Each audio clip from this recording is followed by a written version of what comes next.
This episode is brought to you by LifeLock. Between two-factor authentication, strong passwords, and a VPN, you try to be in control of how your info is protected. But many other places also have it, and they might not be as careful. That's why LifeLock monitors hundreds of millions of data points a second for threats. If your identity is stolen, they'll fix it, guaranteed, or your money back.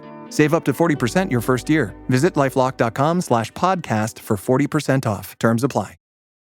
Close your eyes, exhale, feel your body relax, and let go of whatever you're carrying today. Well, I'm letting go of the worry that I wouldn't get my new contacts in time for this class. I got them delivered free from 1-800-CONTACTS. Oh my gosh, they're so fast. And breathe. Oh, sorry. I almost couldn't breathe when I saw the discount they gave me on my first order. Oh, sorry. Namaste. Visit 1-800-CONTACTS.com today to save on your first order. 1-800-CONTACTS. Unfiltered discussions. Unexpected guests. No topic is off limits, from sex and relationships to the human condition, personal anxieties, and so much more. The only talk show of its kind in the world. This is The Last Show with David Cooper. Hello and welcome. Hope you had a nice weekend. Here's some of the stuff that you will learn on this show tonight. Are left-handed people really more creative than us boring righties? Or is this just a myth we all believe? Well, tonight we'll bust the lefty legend with a surprising new paper that flips this story on its head. Turns out righties might be a little more creative than lefties. You'll never look at creativity, your own talents, and your right or left-handedness quite the same way again after tonight. That's halfway through the hour. Later in the program, pets can get allergies too. But how do I know if little Fufu or Mittens actually has a problem that needs to be treated, or if I'm just one of those hypochondriac pet owners that worries about every little thing? That's some of the meaty stuff we'll dig into in the show, but for now, let's dive in. Want to be part of The Last Show with David Cooper? Call us and join the conversation. 1-888-505-6644. Most shows deliver serious news that you can use. As a point of differentiation, we give you news you can't use. The Last Show, with David Cooper and special foreign correspondent, Tony Five. And in beef Wellington laced with poisonous mushrooms leading to a murder trial and conviction news, we are joined by foreign correspondent Tony Five to discuss a beef Wellington laced with poisonous mushrooms that led to a murder trial and a conviction. David, I've always wanted an update on the beef Wellington trial poisoning that led to trial news. I mean, we would say that we are the niche station for broadcasting such information. Would you say so? It's an oddly specific category, but one we're well versed in. This trial is wild. Out of Australia, this woman invites her in-laws over? Yes. And her sister-in-law or something? There's an in-law as well, right? Yeah. She invites them. Shouldn't be laughing. It's horrible. You shouldn't be. 3 people died, David. Have a bit of compassion. And a beef Wellington was spoiled, my friend. For those who don't know what a beef Wellington is, it's such a ridiculous dish. It's like not even that good, but it's so festive and ceremonial and difficult to prepare and finicky and expensive. And it's just such a nice thing to have. I've had one once. Have you ever? Yeah, of course. Just to describe what it is, it's a medium rare joint of beef encased in a puff pastry. Really simple. It's like, imagine a sausage roll, but instead of a sausage in it, you've got a big joint of beef. Exactly. It's like a fancy fillet cut or who knows what. And then there's this wonderful like mushroomy paste that's between the meat and the pastry, I think to soak up the juices so that the pastry doesn't get soaked through, so it's crispy. So it's not soggy, and it adds to the flavor, and it binds it, I guess, right? Yeah, something like that. And so this Australian woman who wanted to, this is awful, murder her in-laws, which, okay, I understand we don't like our in-laws, but come on. She goes out, she forages poisonous mushrooms. David, I believe they're called death cap mushrooms. The name's in the title, my friend. It is. They are called death cap, which is, I guess, a funny name. It's also like If you're wondering which mushrooms to eat, the creminis, yes. The death caps, no. Portobello, yes. Death cap, no. So she assembles her in-laws and her husband over. Right. This is awful.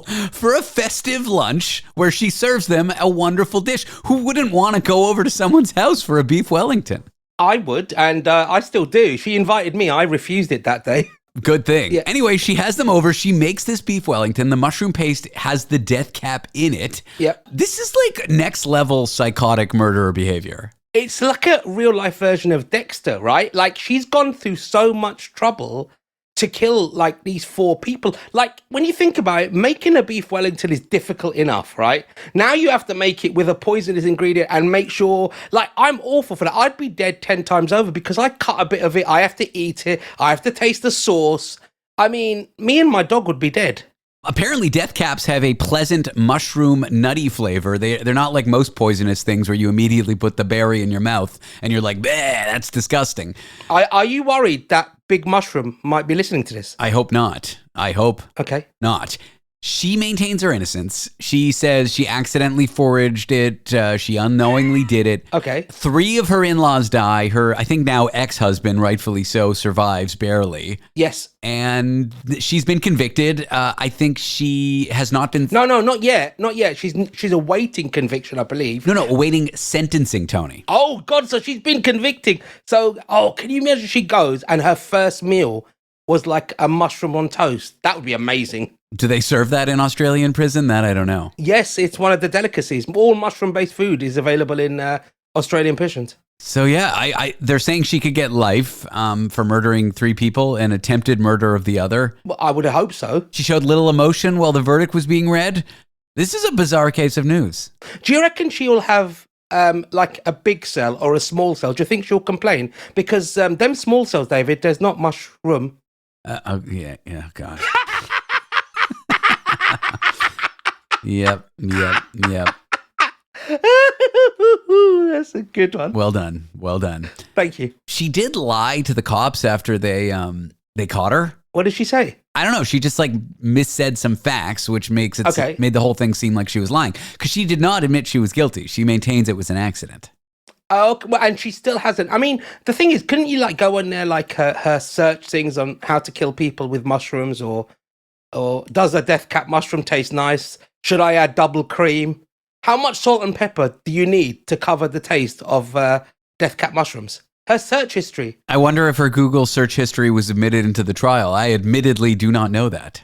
But it's obviously they must have done a tox report on the people that passed away. So it would have shown the death cap mushroom. And then they have to go backwards and when did they eat this death cap mushroom? But because one guy survived, then they probably got it from that. But otherwise, it's like the perfect crime. I guess, but assuming she did it, I mean, she's been convicted, so I guess we can say she did it. You can say that yeah, of course. Although she maintains her innocence. What was she thinking would happen when everyone passed out dead and she had just served the meal? Was she just going to say it was a fluke? 3 of my in-laws died and my husband here is lying on the ground near poisoned to death? Well, actually, CCTV did show her acting suspiciously and eating off a different plate. Oh, so she didn't actually... She didn't eat off the same plate, no. So I think it was very obvious that she didn't eat off the same plate. That's true. See, I would have just had a bite and then got a little sick. That way it's I ate it too. If I were to commit this crime, which I would never. That's a very Breaking Bad murder. So in Breaking Bad, Gus Fring had to do the same thing. Do you remember that? Did you watch that? I do, but I don't remember the specific scene. So he went and he killed the guy that killed his family. He ate something and then he went to the bathroom and threw it up. He stuck his fingers down his throat. It's a very famous scene in near a pool in Mexico. They all just fall apart dead and he's just standing there over their dead bodies because he's gone to the toilet, stuck his fingers down his throat and vomited up what he'd just eaten. Oh, lovely. It's a family-friendly show. It's like, what's that scene in Princess Bride where he's immune to the poison because he's been taking a little bit of it? That's maybe what I would have done. I would have built up my tolerance to death caps over a year and then eaten it with them and just gotten a little bit sick. So who's the famous guy that built up an immunity to poison? It's Rasputin, isn't it? That's allegedly how he got away. They tried to poison him with arsenic, but he had a little bit of arsenic every meal with his Lucky Charms, and he had built up his immunity to it. So when the Russian Tsars tried to poison him, That's why he was like unkillable. Do you think this woman should get a lighter sentence because her crime is so hilariously amazing, or you think she should get a life sentence? The chaos-loving side of me thinks she should get a cookery show. Or she should be in charge of the prison cafeteria. I mean, assuming she doesn't use poisonous ingredients, she's probably a good cook if she can pull off a welly. And they all ate it. We're forgetting the big picture, David. They all ate it and enjoyed it. All right. Well, I guess Australia's next top prison cooking show might be won by this poor woman. Well, maybe not poor woman. The Great Australian Prison Bake-Off, I believe it's going to be called, David. It may well do. I think she should get life. Tony, when we come back, we will cover very important bird and bee news, including an unusual bee attack that happened on a small, unsuspecting French town. Tony 5 is here, foreign correspondent. We'll be back with more of him in a moment. Want to be part of the last show with David Cooper? Call us and join the conversation. 1-888-505-6644. The spirit of innovation is deeply ingrained in America, and Google is helping Americans innovate in ways both big and small. Central Texas Regional Mobility Authority is using Google AI to create smarter tolling systems and improve traffic flow for Texans. This is a new era of American innovation. Find out more at g.co/American Innovation.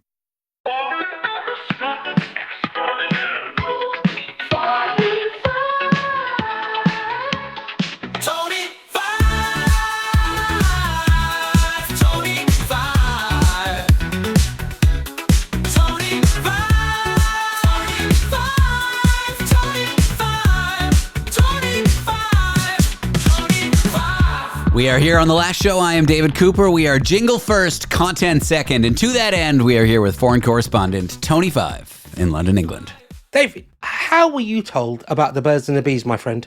I wasn't. I was kind of left to fend for myself. And my parents had this book on their bookshelf that I've come to find out was very popular. Playboy? No, it wasn't Playboy. My brother had those. Hustler? No, it was this like fad book in the 90s right. That like, I don't know, people in their 30s and 40s back then and 50s, it was called The Joy of Sex. And it wasn't actually that, of course, that scandalous, but it was just like a fun, sexy book that you could read to like inject a little excitement into your marriage. But my parents had it on their bookshelf high up, but I knew where the step stool was, Tony. And I guess that was my first introduction. The way you said it made me sound really old. Of course I know The Joy of Sex. It was the first time, well, in England especially, where it would be in a normal person's house. I think it was quite groundbreaking. I think it was tame by today's standards. But anyway, forget about sex, David. You always have to bring it back to the filthy stuff, my friend. I do. I want to talk birds. I want to talk bees. But I actually want to talk about the actual bees, my friend. A small town, David. A small town in our neighboured central France was attacked by a beehive group. A super cluster? A super cluster, my friend. I don't know what you call, is it a honey of bees? I don't know. But basically, they attacked people. 24 people were injured, my friend. I think one was so serious he had to go to hospital. It was insane. Like police, firefighters, all sorts of people had to come out. But it was all over an argument, David, or as I like to call it, a beef with hornets, David. Asian hornets disturbed the bee nest. They went out, they had a fight, and basically the French were the bystanders, as always. Oh, wow. So a group of beehives got attacked by Asian hornets. It's this introduced species into, I guess, France. Yep. And innocent bystanders, like 20 some odd of them, were caught in the crossfire. Yeah, this was only last week. It was absolutely incredible because this place was like in a 100-year-old rooftop building, and it had been left undisturbed. They were just minding their own business, and yeah, these Asian hornets had gone in and just attacked them. So you get a school of fish, a murder of crows, a pride of lions. Do you know what a frenzied group of bees are called? An anger? No, we better take shelter. That's what they're called. That's the official name. Yeah. That's I can imagine why it would be. Can you imagine just like walking outside and this huge cloud of bees just attacked you? I cannot. One person at the scene said, in terms of the number of victims, the panic among the people, and the severity of some of the injuries, it was impressive. That's what a local firefighter said. for a firefighter to say that a major incident is impressive is actually impressive, isn't it? Well, 3 people were critically injured. Like, they're in hospital right now. But bees are kind of protected species, right? Like especially the older ones. So they couldn't have just gone out with a tennis racket and whacked them. What do you think they did? Are bees protected? Well, I thought they're like central to the ecosystem. I don't think you can just go out and kill them. What do they do? Spray them with waterworks or something? I don't know if they're protected. I mean, they should be. They're critical to our food supply or whatever. Yeah. I guess they are, because they kind of, like you said, they're part of the ecosystem, and we're always worried about bees, and these French police officers come down and start shooting them. Ridiculous. I don't think that was reported. Well, it's beyond bee crime, David. This is happening all over the world, my friend. That would be beyond belief. Yes, that's right. Tony, I want to talk to you about something. Yeah. June was Pride Month. Yes. Around the world, pretty much, give or take. Yeah. And I've got older family members, and it's not that they are problematic or whatever, but I guess in some cases they just don't know how to respond to an event that they didn't grow up with, if you know what I mean. You see, it's poignant you mentioned that. I was down in London, and obviously there was a big London Pride March this weekend. And again, very flamboyant, very out there, as it were. And my mum had some people over who are what do you call the generation that's 70 above? Older. So it's those generation who, it was on the TV, and they were kind of commenting about the outfits, the sort of lack of clothing for a lot of people, and said that when they remember when it was in their era, obviously homosexuality, anybody queer, for example, it wasn't sort of very much out there. It wasn't public. It was kind of held between, in the background.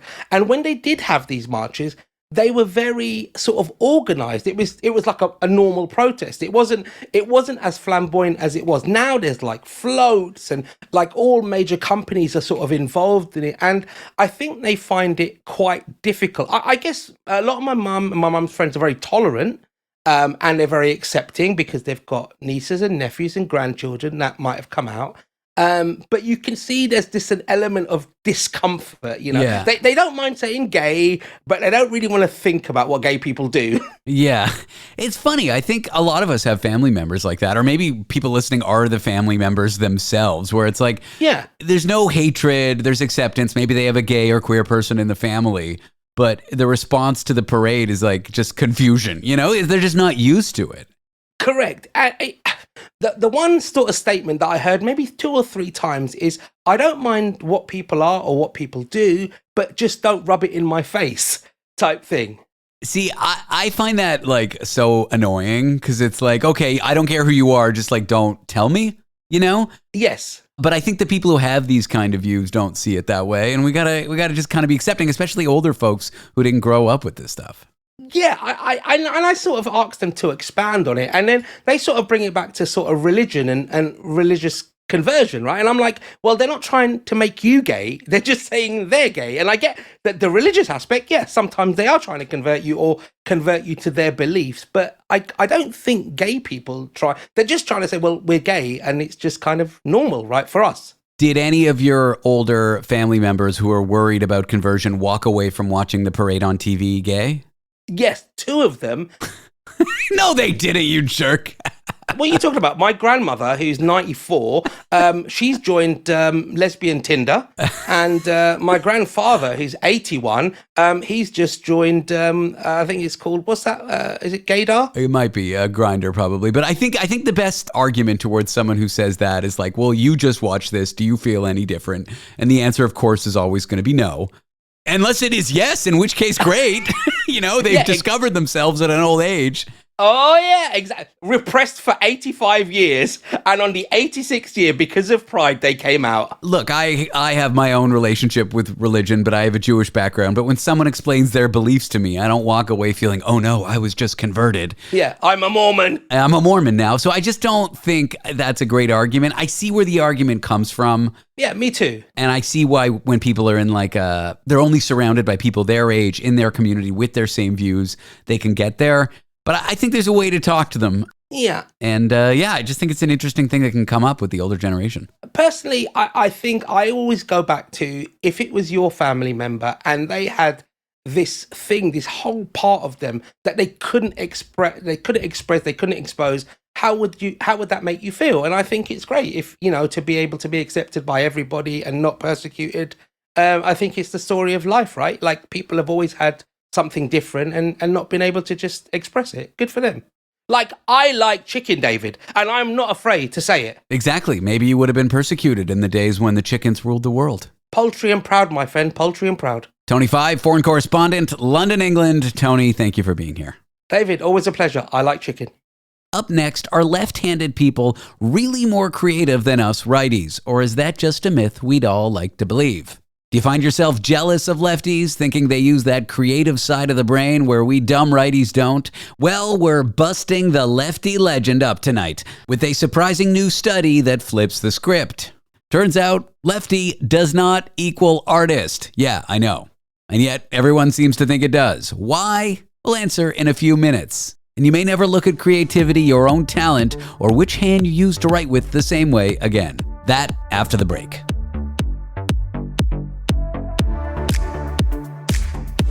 Want to be part of the last show with David Cooper? Call us and join the conversation. 1-888-505-6644. Hey, it's Ryan Reynolds here from Mint Mobile. Now, I was looking for fun ways to tell you that Mint's offer of unlimited premium wireless for $15 a month is back. So I thought it would be fun if we made $15 bills. But it turns out that's very illegal. So there goes my big idea for the commercial. Give it a try at mintmobile.com/switch. Upfront payment of $45 for 3-month plan, equivalent to $15 per month required. New customer offer for first 3 months only. Speed slow after 35 gigabytes if network's busy. Taxes and fees extra. See mintmobile.com. The missing link between scientific journals and relationship counseling. The Last Show with David Cooper. Aristotle, Oprah Winfrey, and Jimi Hendrix all have one thing in common. They are lefties, left-handed, and we're all told that lefties are creative for some reason, more creative than us. And I've often felt jealous of my lefty mom and lefty sister. Do you have a sense of pride in being more innovative if you're a lefty, or left out if you're a righty? Turns out you have no reason to be. Take that, lefties. According to new research, you might not be too different from us who are right-handed. I'm here with someone who worked on that. He's a professor of psychology at Cornell University. His name is Dr. Daniel Casasanto. Daniel, welcome to the show. Thank you, David. Nice to be here. The myth of the creative lefty, it has stuck around for so long. It's like ingrained in our culture. Why do you think that is? Well, it's not only ingrained in our culture broadly, it's ingrained in the scientific literature. When my student Owen Morgan and I began this project, we had every expectation of confirming the widespread belief that lefties are more creative than righties. Our question was, why? What is the theory that explains why lefties are more creative? And we had an idea. But as you might know, the first step in any new scientific study is figuring out what's out there in the literature. So Owen scoured a century of papers on creativity and found a whole bunch that compared lefties and righties. And what do you think he found? I think he found the bias that existed in all of us, that lefties were more creative than the righties. That's exactly what we expected. And Owen came back to a meeting one day and said, so I have some news. And I said, oh, great. So you figured out exactly how we're going to do this study, how we're going to investigate the mechanism that causes lefties to be more creative than righties. And he said, no, I found out that lefties are not more creative than righties. It's so interesting and kind of spoken like a true scientist. You don't let your biases influence your outcome. You truly just investigate, and if you go against what common wisdom thinks, that's okay. Like, people don't realize this is an important part of science, challenging old wisdom. Yeah, we were pretty committed to our biases, but the data disagreed. And so after a while, the project the project changed. The project changed to how do we make sure that we have done an exhaustive and unbiased search so that we can convince ourselves and hopefully then convince others that we as members of this culture and as members of this scientific community have been misled. And so that's the culmination of this project. We don't need to test our new theory of why lefties are more creative because it looks like they're not. Take that, lefties. So there are lots of great things about lefties. Well, were there any surprising or bizarre things you found as you scoured through like a century of studies? It was pretty typical. There were a few studies that had small samples, small numbers of participants, that made very clear claims and got cited in the literature over and over. And so it's kind of like a meme within the scientific literature. This belief just develops and kind of self-propagates because people read the papers that cited those papers and then cite them again. And fortunately, we have databases now that allow you to search all the papers that are out there. And when you aggregate the data, this pattern that appeared to arise, that showed lefty superiority for certain tests of creative thinking, the pattern just disappeared. You know what they say, the smaller the sample size, the better the science. I'm kidding. No one has ever said that. Said no one ever. So what did you find between righties and lefties that these studies actually showed? Well, we examined the 3 laboratory tests that have been used most often across several decades to test creativity, to test a particular kind of creativity in particular called divergent thinking. Divergent thinking is the ability to explore multiple possibilities simultaneously or in quick succession. And it's the key to lots of kinds of creativity. It's the key to insight. When you have an aha moment, it's usually due to a process of divergent thinking. So there are these tests, and they've been done in the thousands and thousands of people, and some of them are lefties. What we found was that handedness predicted very little across most of these tests, but there were a few where righties had a slight advantage. Are you telling me I'm more creative than my lefty friends? I'm saying that data are not that conclusive, but there is some support that you are more creative in some ways than your lefty friends. That is on average, right? These numbers don't tell us anything about individuals. People love this idea of like left brain, right brain. Oh, that's left brain thinking. That's right brain thinking. Well, that may well be true. And I guess that's the first part of my question. Is left brain thinking more creative? Does it have any bearing on what your handedness is? So the cerebral hemispheres, the 2 sides of the brain, really are specialized for different things. It matters whether you're using your left hemisphere or your right hemisphere, depending on which task you're doing. But in most ways, handedness is unrelated to left brain versus right brain function. There's some very obvious exceptions, right? So the left hemisphere controls the right hand, the right hemisphere controls the left hand. So if you're a lefty, you're using your left hand a lot more, and therefore your right hemisphere a lot more for the same task that righties would be using their left hemisphere for. This was the basis for this theory that we thought we were going to pursue to explain left-handed superiority in creative tasks. The literature suggests, and this holds across studies, that the right hemisphere is more involved in divergent thinking than the left hemisphere. So we thought we were going to find that lefties were more creative because just going through life as a lefty means activating your right hemisphere, the right hemisphere motor system, which is lots of the right hemisphere, and juicing up areas of the brain that are close to or overlapping with the areas that support creative thinking. So we had a really good story for why it should be that lefties are more creative. And the jury is still out in some ways. There are. Have you heard that there are certain professions that are dominated by lefties? Yeah, I wanted to get to that, right? Like you might not be more creative, but more people who are left-handed end up in creative professions. So thankfully, the U.S. government does huge surveys of who's in what profession. And there was one survey that ranked thousands and thousands of people ranked professions, lots of professions for how creative they were according to these objective criteria. And we were able to search this database and find out who is more likely to be in the highly creative professions. Is it righties or is it lefties? And throughout most of the distribution of the most jobs are not all that creative or uncreative, and handedness mattered very little. In the very most creative jobs, the top percentiles of creativity, it turns out that the righties are overrepresented, or rather the lefties are underrepresented. There aren't as many lefties in the highly, highly creative professions as you would expect to find by chance. I got that one wrong.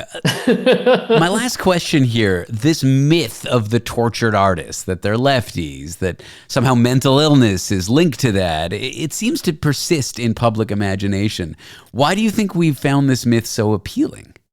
Well, like many stories that are compelling and sticky, there are aspects of the story that are true. So there are some mental illnesses like depression that are more likely, statistically more likely in lefties than in righties. It's not a huge effect, but that's true. So I think people get stuck on the idea that lefties are exceptional. Lefties are associated with certain mental illnesses a little bit more than righties. And there are these stellar sinestrals like Jimi Hendrix who are out there as beacons of left-handed creativity. And I think it's easy to think that these people are exceptional for their artistry or for their accomplishments, and they're exceptional because they're lefties. Maybe one thing explains the other. The counterexample would be Van Gogh. People think he was a lefty, but he was in fact a righty. Well, thanks so much for going through your study. This was really interesting and kind of flips a lot of what I thought about handedness on its head. My pleasure. Dr. Daniel Casasanto is a professor of psychology at Cornell University.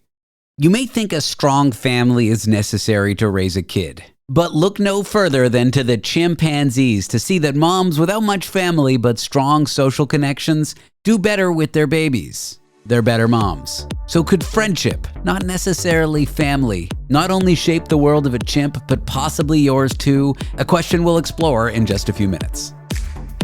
Want to be part of the last show with David Cooper? Call us and join the conversation. 1-888-505-6644. This message is sponsored by Greenlight. With school out, summer is the perfect time to teach our kids real-world money skills they'll use forever. Greenlight is a debit card and the #1 family finance and safety app used by millions of families, helping kids learn how to save, invest, and spend wisely. Parents can send their kids money and track their spending and saving, while kids build money confidence and skills in fun ways. Start your risk-free Greenlight trial today at greenlight.com/Spotify. That's greenlight.com/Spotify.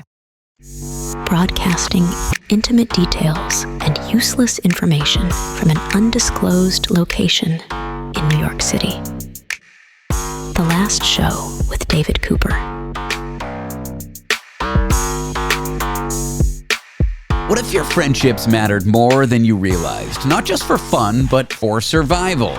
There's surprising research on chimpanzee moms showing that strong social bonds, not necessarily family ties, can dramatically boost their chimp babies' chances of survival. So could friendships not only shape the world of a chimp, but maybe yours too? I'm here with someone who's worked on that research. He's an evolutionary anthropology researcher at Duke University. His name is Dr. Joseph Feldblum. Joseph, welcome to the show.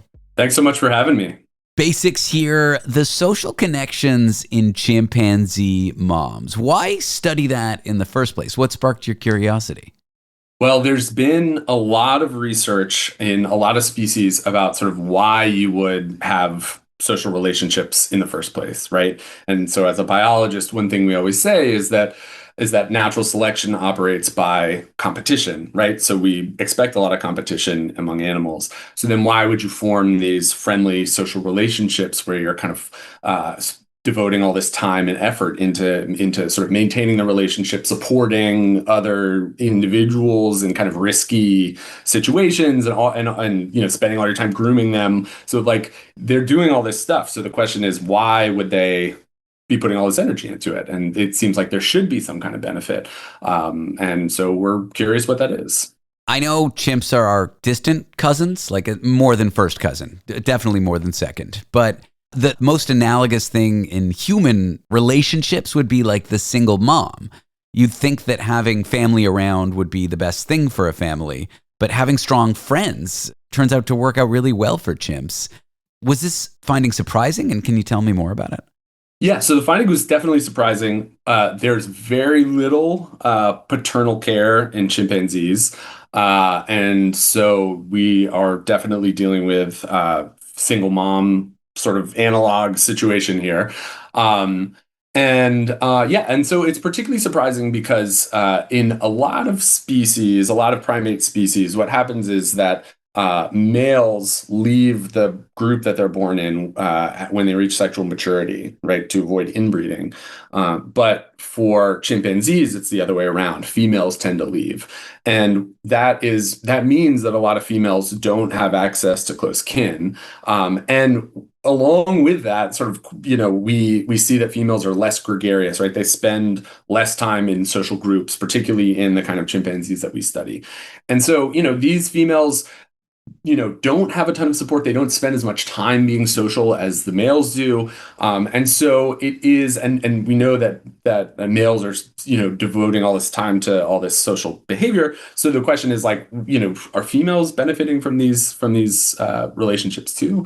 And so it was surprising to find that females are deriving a benefit from their social relationships.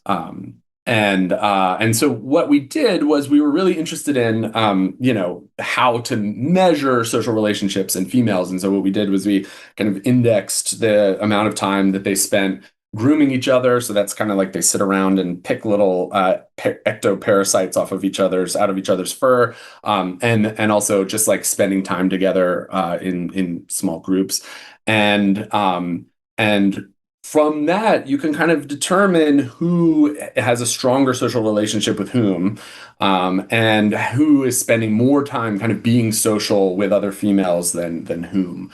And so what we did was we tried to see sort of who is, relative to their peers, which females are being more social and which females are being less social, and then which of these, we're trying to see, is that associated with this important sort of measure of female success raising offspring. Strong social connections between chimps. Is it just picking off parasites? I know for us it would be like a coffee date or a book club. Are there other indicators for you to be able to map this all out? Well, others have found that certain types of social relationships in female chimpanzees are associated with like support in aggressive interactions and things. So there's other ways to measure it, but it is really different in chimpanzees, right? I mean, obviously the mind goes to kind of coffee dates and things like that. But females, if you were sitting in the forest watching a group of female chimpanzees, first of all, they most of the time they probably wouldn't be interacting, right? They would just be kind of sitting around together.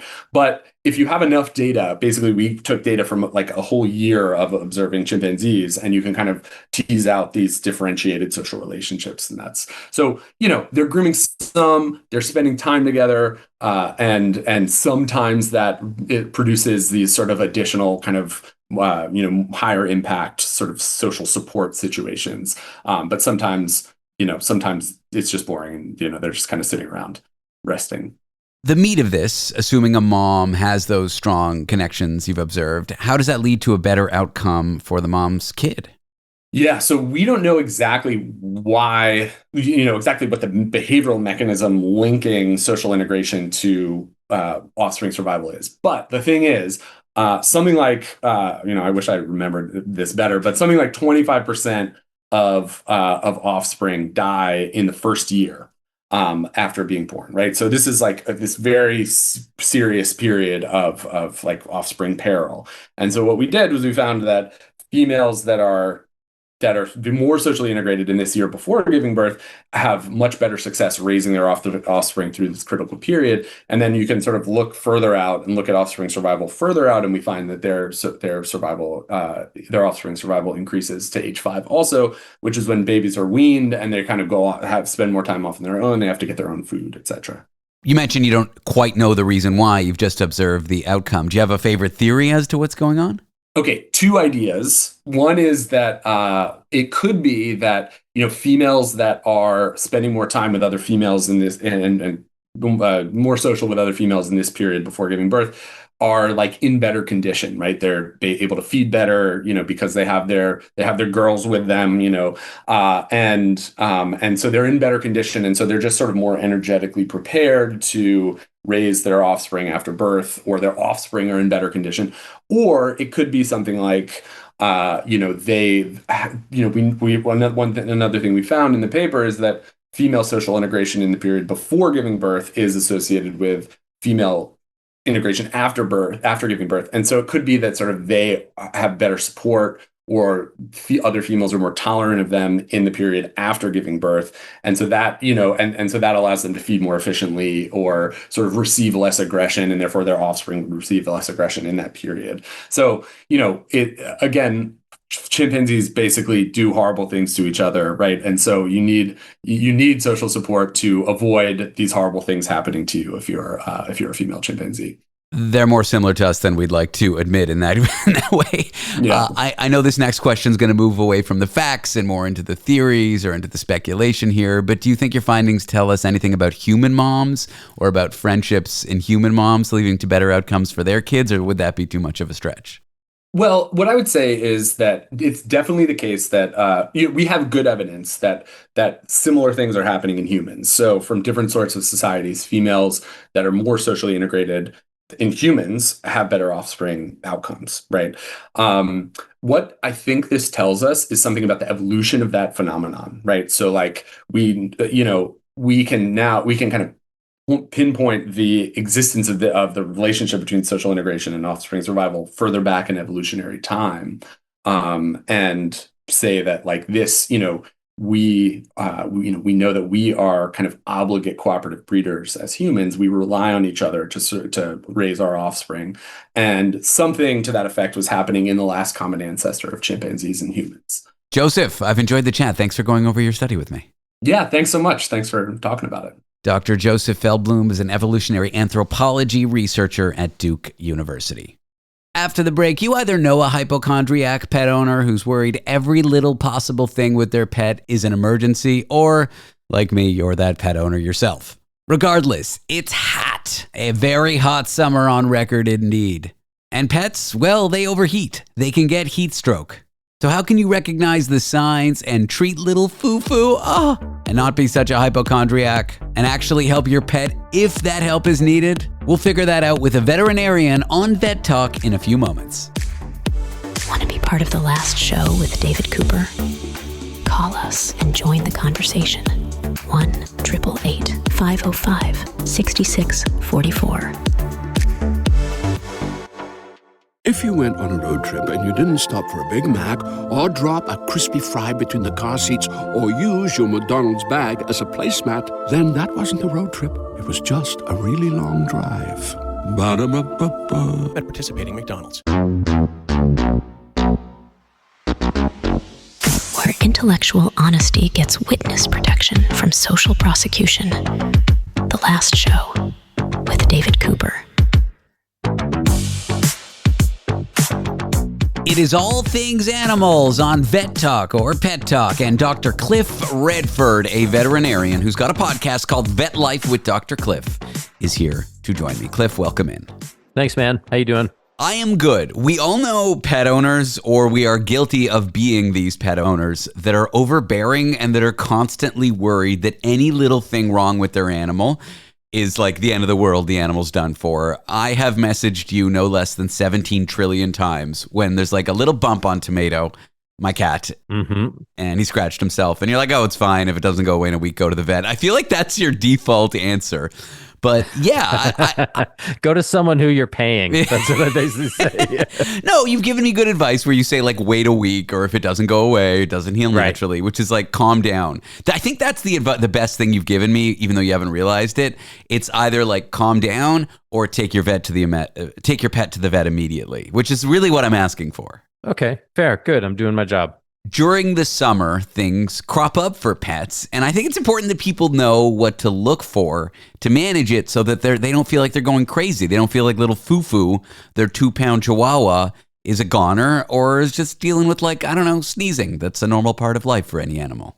Yeah, and sneezing in that example is a normal part of life. But this, look, we're having a heat wave. I was going to say all across North America, but I mean, all across the world. Spain just had, I was talking to my friend in Barcelona, they just had the hottest June in recorded history. And these heat waves come with a lot of problems. They come with sort of seasonal allergies, but they also come with like heat stroke. It's funny because the signs of a pet overheated are slightly different than the signs of a person overheated. Yeah, I mean, if a person's overheated, they become obnoxious and they whine and they complain and they ask for an ice cream and then they drink beer and things like that. But your dog doesn't. Your dog doesn't ask for that. The problem with dogs is they don't sweat, and they expire. They get rid of heat through panting. Everyone knows that. Do they? Do they? Did you know that? You knew that. So they cool off by panting. And while all dogs can get heat stroke, especially if it's hitting 110, 120 Fahrenheit or 40 Celsius, we really worry about the squishy face dogs, the brachycephalics, especially like the English bulldogs are really problematic. The Frenchies, the French bulldogs, basically all the bulldogs. The Lhasa Apsos and those little shit zoos that everyone loves so much. We were going for like I saw the sensor like flicker their eyes up and they're about to hit the bleep button. I'm like, okay, we're good.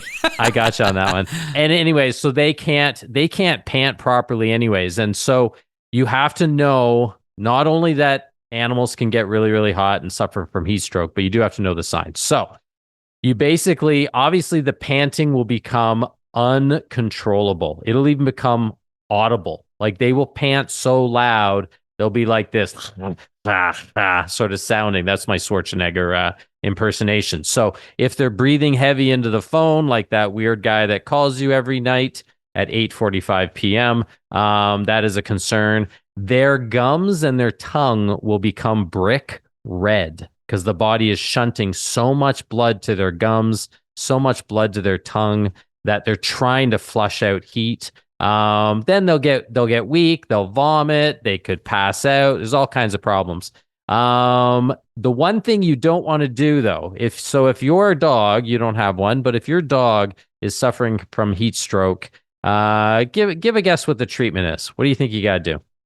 Take it into an air-conditioned space? I don't know. Yeah, give it lots of water. That's very good. Yeah. So offer it some water, get it out of the heat into the shade, into an air-conditioned space. A lot of people will put like ice packs on their dog, or will cool them off with ice cold water, almost like a ice plunge. You don't want to do either of those. Because what ends up happening is the blood that is being shunted to the skin and shunted to the mucous membranes to try and get rid of the heat. All of a sudden, the vasoconstriction occurs and those vessels close off. And now this super hot and kind of toxin-laden blood, because it has lactic acid and all these electrolytes that are problematic, gets pushed back into the body. So they actually can have cardiovascular stroke. They can have a stroke. They can have a heart attack from that. So I know you're not a medical doctor, so I'll just say it. I think this is what happens. If a person has hypothermia and you bring them into a warm bath, it's the same thing. You don't want to shock a system that's either overheated or overcooled, if that's the right word, frozen. Yeah, you got it frozen. You got to do it slowly. So give them some water, get them out of the heat. You could get them a little bit sort of damp, but it's got to be room temperature water, and then get a fan on them. And the circulation will essentially, it's like they're sweating. But the biggest thing is avoidance, because of the issue with dogs is the heat stroke becomes respiratory distress as well, that they can't pant anymore. So it's very, very serious, and don't let it happen. Yeah, get your dog out of the sun, make sure your dog's hydrated. And I just said, I know you're not a doctor. What I meant to say is, I know you're not a human medical doctor. You definitely are a doctor. I tend to ignore people like you. All right. Thanks, Cliff. Makes for great radio. What about allergies? Do you have seasonal allergies yourself? No, but my girlfriend responds to dust mites. I think she has hay fever. Yeah, the springtime, the beginning of the summer for her is like, allergy central. So a lot of people have them. I myself don't. I'm only allergic to the sun. If I look at the sun, I sneeze, and I know everyone does a little bit, but I do it a lot. I sneeze like 30 times a day. One time I'm going to blow up my whole head or throat or whatever. And there you go. Well, dogs do also get, and cats too, but to a lesser extent, dogs do get seasonal allergies. We're not supposed to call it that. We're supposed to call it airborne allergies because it's not always year-round. But 'tis the season of having more serious allergies. And again, this is probably the worst spring summer that I've seen and most veterinarians have seen in North America the last 25 years. It has something to do with how warm and dry the winter was. I don't know. I'm not a scientist. I'm a veterinarian, so I don't know how the weather works. But they basically breathe in the same things we can be allergic to: dust, pollens, ragweed, mold, any of that stuff. But instead of causing sneezing and red eyes and watery eyes, which can happen, but only to a very, very little degree, they actually get itchy skin. And so basically the immune system picks up these antigens, these allergens, and creates this weird immune system reaction and causes a change to the inflammatory chemicals around the skin. And they'll get severely itchy feet. It's basically the lower half of their body, like their feet, their belly, under their arms. And the big problem is not only this change in their immune system, but also with them scratching and licking so much, it damages, sometimes permanently, the healthy bacteria on their coat. And so they get these secondary fungal infections and bacterial infections, and it's this big nightmare. My brother's dog had this, a huge rash where he was scratching because of an allergic reaction, and they put him on a medicine to get rid of the allergic reaction, and then the rash naturally went away. This can be a really big problem. It can be a really big problem, and they get a nasty bacterial infection under the skin in the hair follicles or the fur follicles. Again, because they don't sweat. Going back to the first story, the bacteria hides, and you can end up needing like 6 to 8 weeks of antibiotics just to clear it, and then you got to deal with the allergies as well. There's a lot of great products. I tell people though, I mean, if it's serious, you got to go to your veterinarian. So if you were to message me and said, "Hey, tomatoes got allergies," I'd ask, well, how serious is it? If it's really serious, go to the vet right away. If it's not serious, things like omega fatty acids, get the dog specific or cat specific one from any pet supply store. It's over the counter.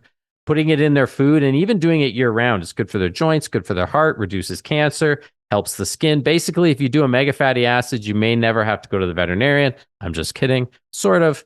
It's definitely something to look into, though. Dr. Cliff Redford is here. When we come back, the biological reason why you might want to stand out from a crowd. There might be a reason why you should wear a bright pink suit at your next social engagement. Dr. Cliff Redford's a veterinarian. We'll be back with more vet talk or pet talk. I forget what we call this thing in a minute. Want to be part of the last show with David Cooper? Call us and join the conversation. 1-888-505-6644. At Sierra, discover great deals on top brand workout gear, like high-quality walking shoes, which might lead to another discovery. 40,000 steps, baby! Who's on top now, Karen? You've taken the office step challenge a step too far. Don't worry, though. Sierra also has yoga gear. It might be a good place to find your zen. Discover top brands at unexpectedly low prices. Sierra, let's get moving.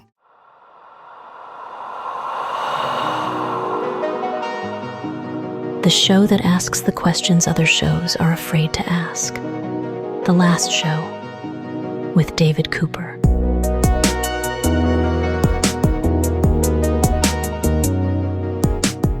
Standing out in a crowd, wearing a feathered hat or maybe lederhosen or a bright pink suit. Is there an evolutionary reason why we might do that? We're here with Dr. Cliff Redford. It is Vet Talk or Pet Talk, ambiguously named segment we do here on the radio to talk all things animals. Cliff, welcome in, my friend. Thank you for having me.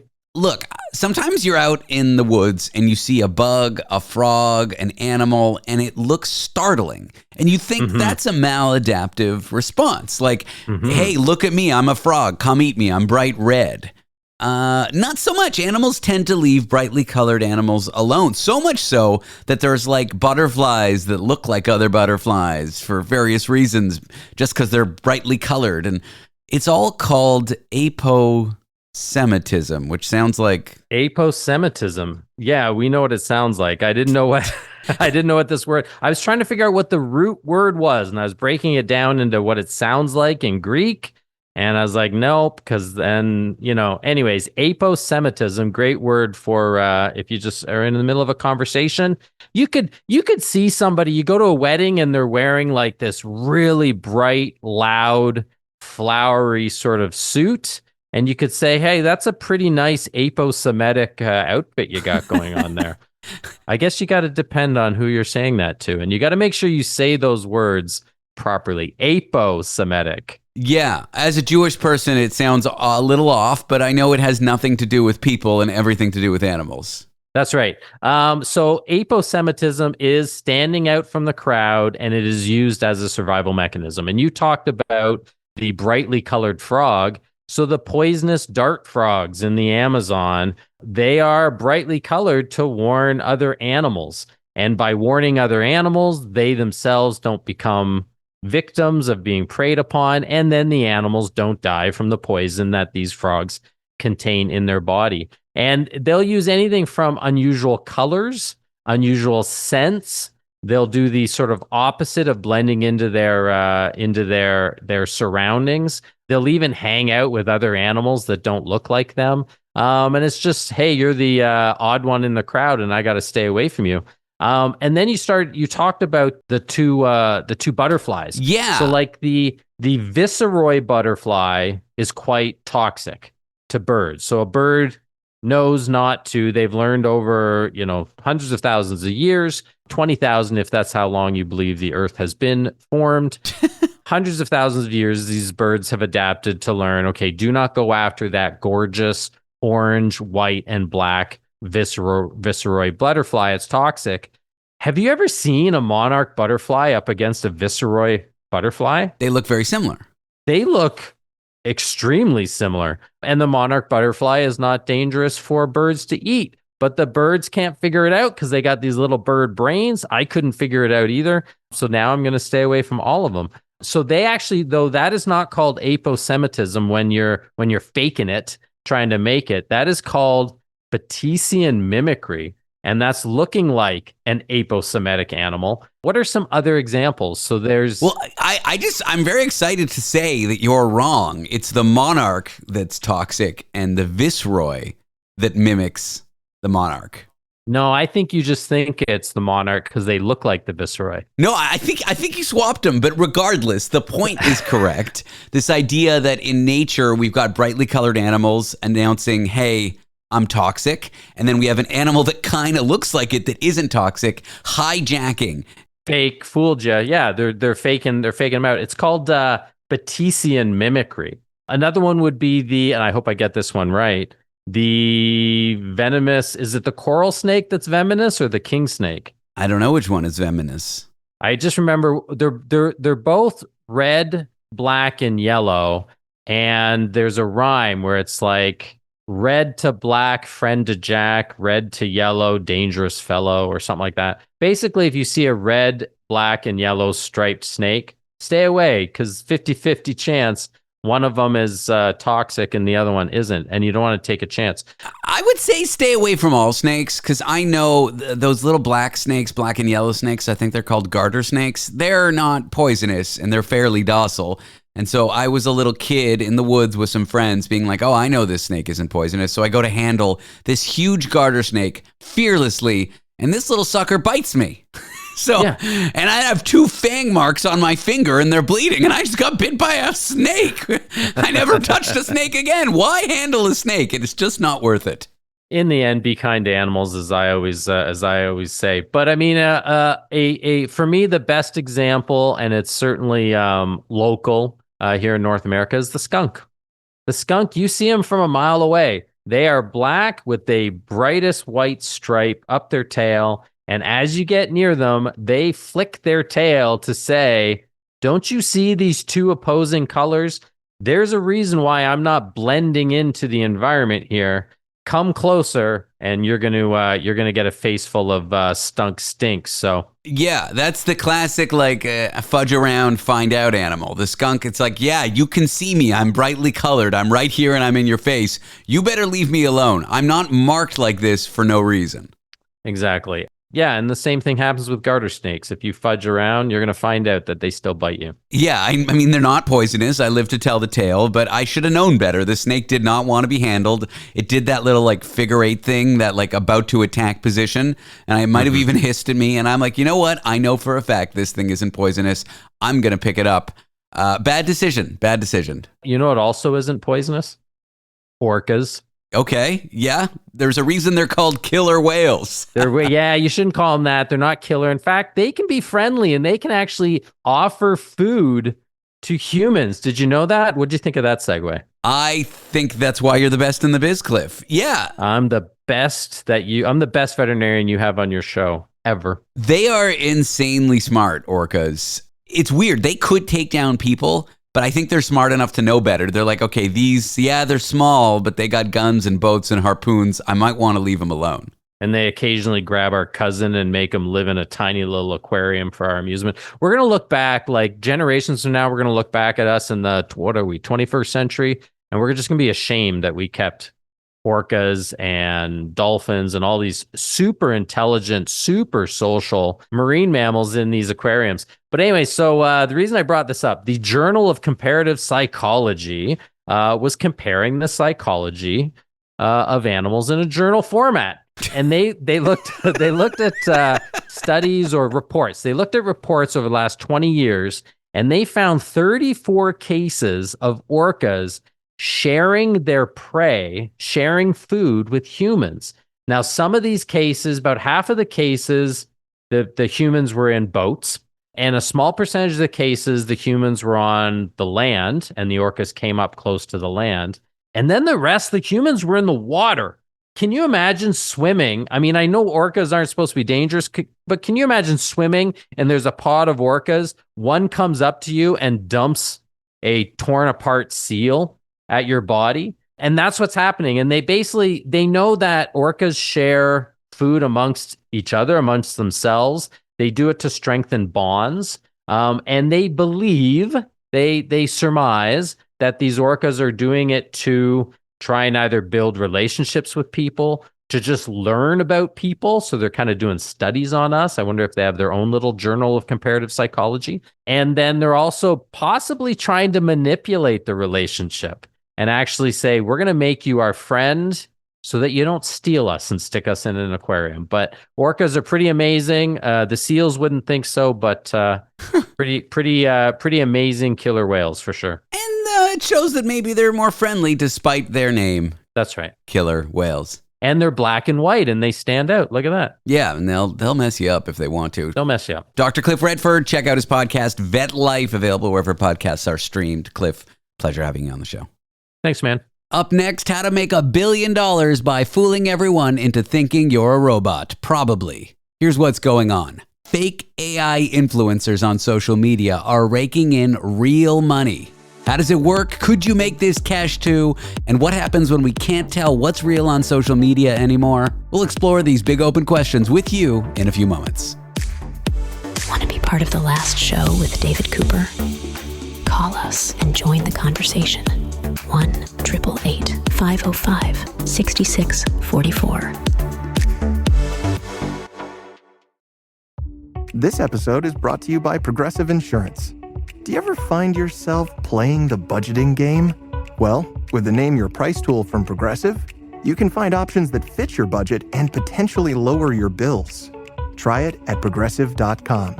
Progressive Casualty Insurance Company and Affiliates. Price and coverage match limited by state law. Not available in all states.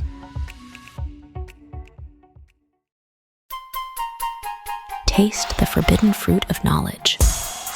The last show with David Cooper.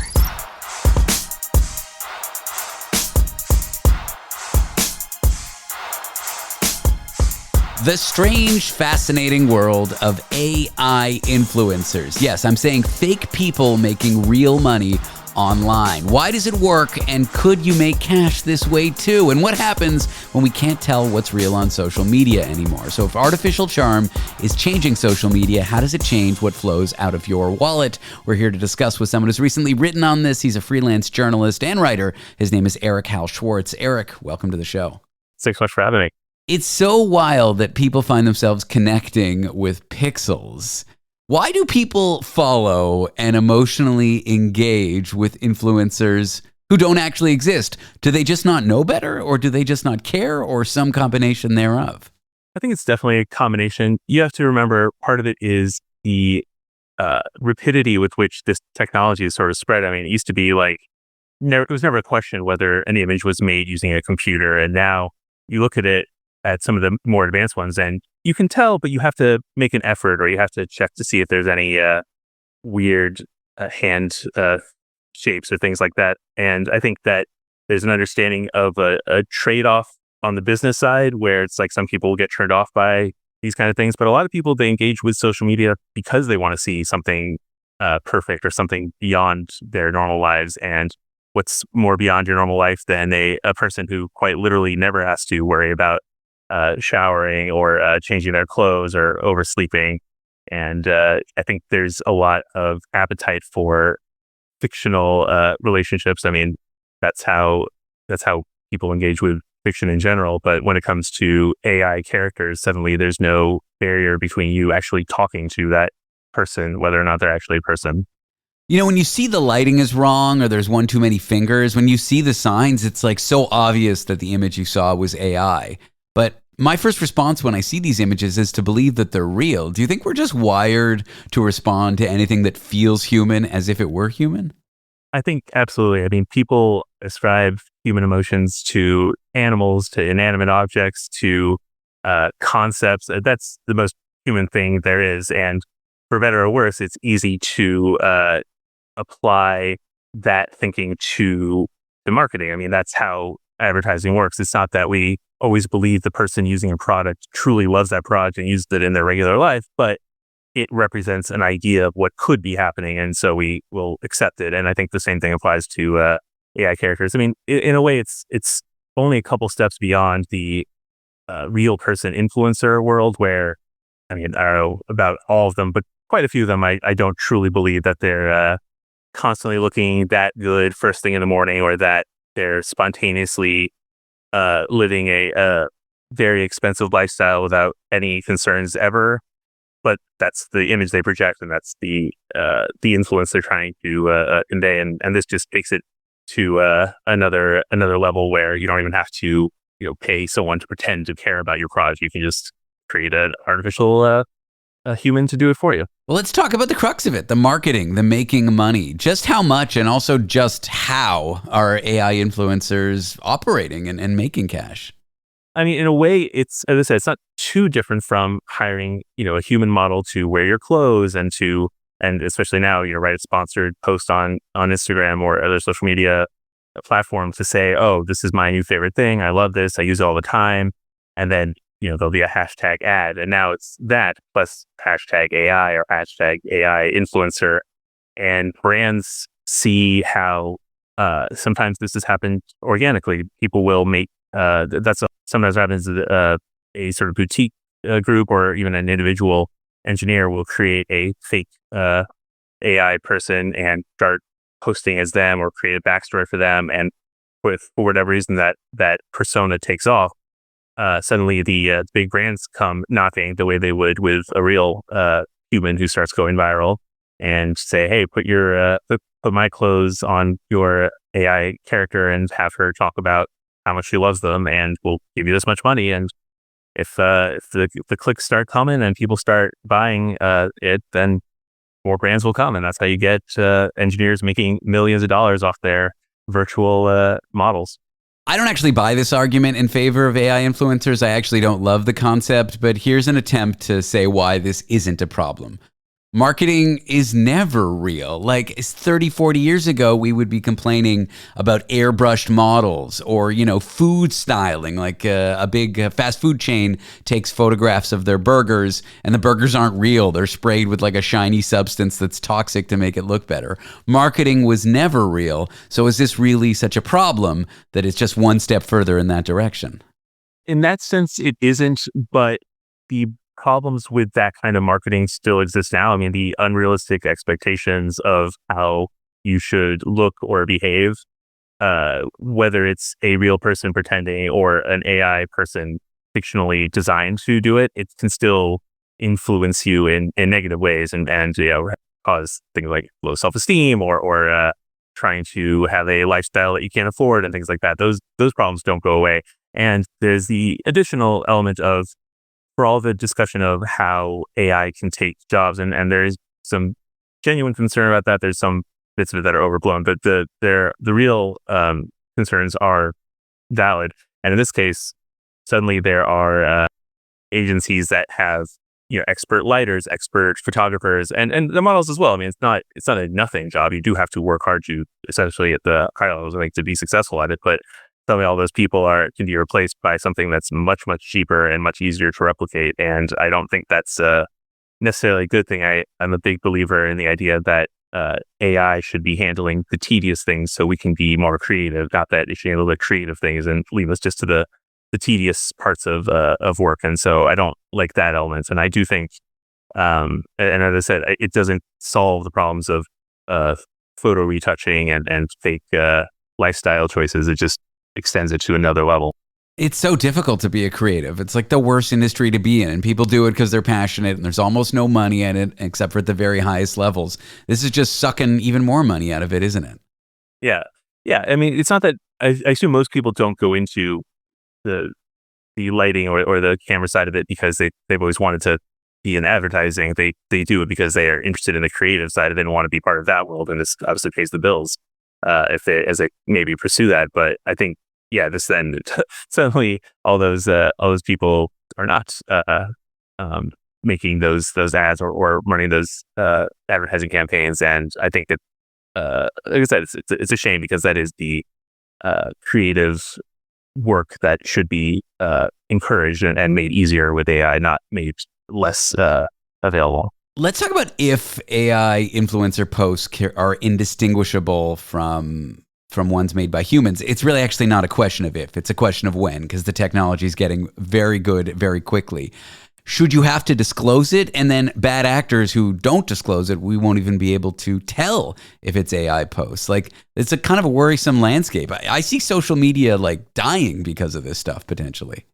Yeah, and I mean, that is a much bigger conversation, obviously, but basically, I think you're right. I think that there are the above board agencies, like the ones I'm writing about, if they say hashtag AI or they make it clear that there's a watermark on it to make it clear it's AI, I think that you'll see that be the sort of common version. But there's already so many, the deep fake of real people, and as well as making totally fictional people to do all kinds of things that are not what, and trying to convince people that it's real is a real problem. And I think the companies are trying to do things like have built-in watermarks or built-in ways to tell when their technology is being used, but there's no guarantee, especially just on a superficial glancing through a social media, scrolling through social media, that you'll be able to tell, or that it will be enough to change your mind about whether you believe something or whether you are interested in a product. So I think, like I said, it's a lot of unanswered questions and a lot of jumping in without necessarily building the bridge first. It's a troublesome world we live in. Eric Hal Schwartz is a freelance journalist and writer. You can read his piece in Tech Radar on this very topic. Eric, thanks for joining me on the show. Thank you so much. Up next, you'd think people consumed by student debt would be too overwhelmed, too stressed, too busy juggling bills to worry about politics. But new research shows those burdened with student loans don't shy away from civic engagement. They actually are drawn to it. Details in a few moments. Want to be part of the last show with David Cooper? Call us and join the conversation. 1-888-505-6644. Don't miss Blinds.com's 4th of July mega sale happening now. Save up to 50%, plus get a free professional measure. Blinds.com invented a better way to shop for window treatments with upfront pricing, no showroom markups, and no salespeople in your home. Choose from classic shutters to outdoor shades and more, all backed by our 100% satisfaction guarantee. Don't miss Blinds.com's 4th of July mega sale. Save up to 50%, plus get a free measure. Rules and restrictions may apply. We're here because your heightened awareness deserves heightened entertainment. The Last Show with David Cooper. We tend to assume that when people are buried in debt, especially crushing student loan debt, that they'd be too overwhelmed, too stressed, or too busy juggling bills to worry much about politics. After all, financial hardship is often linked with political disengagement. But new research proves that assumption may be wrong. Student loan borrowers may actually lean into civic engagement, not away from it. I'm here with someone who's done research on this. He's an assistant professor of political science at the University of Florida. His name is David Macdonald. David, welcome to the show. Thank you for having me. Before we get into student loan debt, other forms of debt, like I just alluded to, maybe credit card debt or a mortgage that's very tough to carry, does that typically decrease one's civic engagement?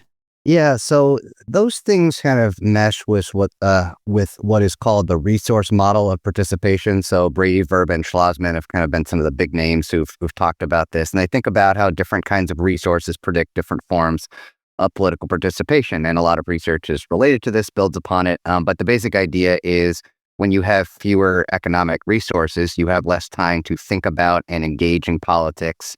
You may also be less of a priority for political actors if you have less money, if you seem like you're less likely to turn out to vote. Of course, that depends on whether you live in Wisconsin or Wyoming. But basically, yeah, like you alluded to earlier, right? You have less time to think about, engage in, make politics a priority. And we just think about people in their daily lives, right? So folks who write about and think about politics, I have to remind myself of this and students as well, is we are an unusual set of the population in how much we think about and know about politics. Most people, it's something they pay some attention to some of the times. But basically, yes, when you have a more difficult financial situation, on average, in general, it tends to reduce political interest and engagement. So let's isolate the headline here. I guess the assumption was student loan debt would be just the same. But what you found is that it sort of encourages the opposite. Those who have student loan debt are likely to increase their civic engagement. What is going on here? Yeah, so when I started doing this, and by that I mean going into surveys are finally starting to ask this question, and for good reason. It's becoming a very salient, important topic. Has been for a while, but increasingly so. So when I just looked at the data, I assumed there would be a reasonably small negative relationship when you account for someone's income and education, that student loan debt would, even net of those factors, still make a difference. And then I crunched a few numbers, ran a few statistical models, and found the opposite. And at first I was thinking, well, one possibility is this is just BS and you found a fluke, right? That's not anything. And then I kept trying to kind of beat up this model and sort of, play with it in different ways and add more variables. And it kept coming through as positive. And then after that point, I was like, okay, well, what kind of story, right, might help explain this? And eventually with a variety of reviewer criticism and some thinking and reading, came to this idea, right, building on some existing work, right, that talks about, policy feedback, traceability, things like that. Basically, student loan debt is different from other kinds of financial burdens in that you tend to owe the money to the government. Sure. Right? And that's usually not the holder of these kinds of loans, and that you may have more of a stake in the system, and in some way, shape, or form, participating and engaging in politics could be a way to almost redress your grievances to the holder of the loans, who's the government. So the government doesn't typically hold your mortgage, right, or credit card or a car loan. They're also kind of less political loans in general, but it seems on average in general obvious to folks that the person who is responsible and has power over these loans is the government. And we saw that especially so during the COVID pandemic, right? The last year or so of the first Trump administration, and then during the Biden presidency as well. Government seems to have an awful lot of power and sway over these loans. So the idea is this is a unique kind of financial burden relative to other kinds of debt. and that story, right, seems to make sense in explaining a surprising, on average, positive relationship. Here in the U.S., the government waffles, it seems, over the last, 6 years about forgiving student loans, not forgiving student loans. Do you think that that news in and of itself causes people to be more politically aware that this stake in the game, whether the government and how the government is going to act with people's loans? Yeah, so it's hard to isolate any one particular instance for whether it's Biden administration efforts to kind of aggressively forgive and reduce a lot of student loan. And of course, when you do that by executive order, it runs into court challenges. So it's hard to say that any one particular action is going to sort of lead to a break and cause people to end up participating more. But I think about it the way I'm arguing is that it's more of a, hey, this is evidence and these are illustrative examples of government having some power and sway over this kind of financial burden, almost signaling and reinforcing this idea that, hey, maybe this is a unique, different kind of financial burden than other sorts of debts.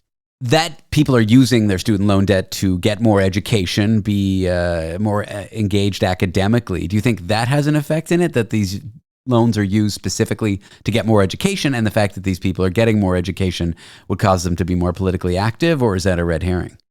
So I think that was, to me, one of the clear alternative explanations at first, which is, okay, I account for someone's age, and that ends up flipping the relationship to be positive, right? Because people who have student loan debt are younger, and younger people tend to participate less. So that kind of adjusts for that. But when you statistically control for someone's level of education, we still see the positive relationship coming through, suggesting that it's not just because it happens to lead to someone pursuing higher education. So even when you account for how much education someone has, we still see that it's this positive relationship. And that's true in the data, even when you break it up into people who have a graduate degree versus just a 4-year BA, or people who pursued some kind of college degree and for whatever reason didn't finish or complete all the way through a BA or an MA or PhD or whatever it may be. I know you didn't look into this specifically, but let's get hypothetical. If the U.S. government fully forgave all student loan debt tomorrow, do you think this correlation would still exist? Those that previously had the debt would be more politically active,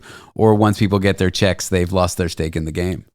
That's hard to say. So first of all, I would be shocked if the Trump administration did that tomorrow. So that would kind of further upend our politics. If they did, presumably there would be actors in the Republican Party who would be opposed to that. Then the question would be, would Democrats generally go along with it? So that's hard to say, because it's kind of hard to say that only this thing happened and it doesn't have downstream effects. But I think just based on the argument and the idea, it probably removes some kind of stake that you have in the game of politics and a reason that you might want to participate. But of course, having student loan debt is only one thing among many that could lead someone to have some kind of interest or stake in politics or a reason to participate. Are there any other things that you've observed where something unlikely might cause someone to become more politically active in your research, or any other surprising takes from what you've discovered? There was someone I went to graduate school with, never actually pursued it, but was just looking at some survey data and found a positive relationship between self-reported drug use and participation, which I think is a weird statistical fluke, because I don't understand what the possible story would be that would lead to that. I mean, there could be, you could make the case that interest in legalizing, right, recreational marijuana or other drugs, right, might lead someone to be engaged politically, but just saying I used it in the last week shouldn't have any kind of link with participation. So when I teach research methods, I'll bring that up as an example and occasionally get some chuckles. And it's a really hard thing to do is when you find some of these relationships, to think, is it just a fluke? And should I come up with some kind of, or is it actually there? And ultimately, the only way to really know is to randomly assign groups of people to get something and not get something, and then compare outcomes. And that's hard to do in the real world. So this was one of those where I had to think, okay, how and why might this relationship actually emerge? And did I just find a fluke? And am I coming up with a BS story? Or do I think there's something actually there? So that's one of the challenges of social science. Well, whether that one was a fluke or not, it's still fun to think about, and thanks for sharing it. David Macdonald is an assistant professor of political science at the University of Florida. David, thanks for joining me today. Thank you for having me.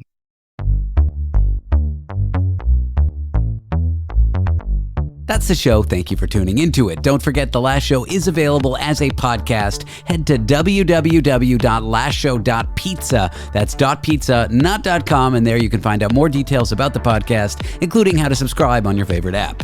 We will catch you tomorrow night. I'm David Cooper. This was The Last Show.